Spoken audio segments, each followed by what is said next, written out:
That real fast stop and go retrieve like that is going to work if you have a water that's displacing and moving a lot of water in front of it. The other time with the fast stop and go retrieve would be a clear water situation for something like maybe a buzz bait or some type of a topwater lure. Burning a spinner bait can be really good.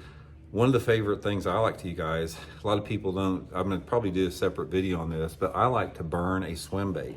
One of the things that works really good, and I'll get into this later, is taking like a 4-inch, like a Kitech, like a rib swim bait, put it like on a 1/4 ounce jig head and burn it just on the surface, like fast like that. You know, you're getting that swim bait to come through the surface and they'll bite it just like a spinner bait. So that stop and go retrieve is a really, really fundamental, important retrieve to master.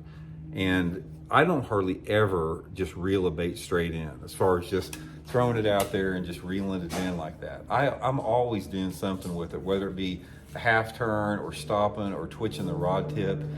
I just think that you don't ever want some type of a uniform action to a bait.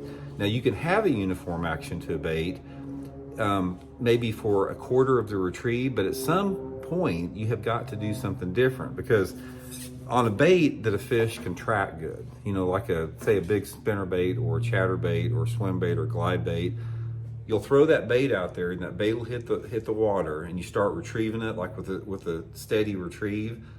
It's going to attract fish. Like if you throw a 6-inch mag draft on a main lake point and that thing splashes down, there's going to be bass coming over to investigate what that noise do. They always come over and investigate noise.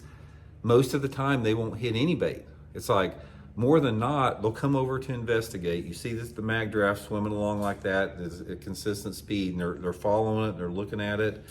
If you don't do something like to speed it up or stop it or a half turn with it, they may never hit it. But if you can get some type of an erratic retrieve on any type of a lure out there, your odds of getting bit are gonna go way up. So I do it consistently if I'm in open water. Like say for example, I'm throwing out on a point that doesn't have any cover on it, it's just a point. I try to do that consistently every 5 or 6 feet. And if I'm throwing it around some type of a target, like I've got a point of grass or there's the edge of a boat dock or something, I do that half turn of that speed up at the point, right at the high percentage ambush point at that piece of target, if that makes sense there. So that's a really good thing to remember there. Okay, another retrieve that is the best retrieve is the burn and retrieve. And there's a difference between the burn and retrieve and a fast stop and go retrieve. The burning retrieve is what you want to use when you're trying to keep the bait right at the surface level. A lot of different lures you can do this with. You can do it with whatever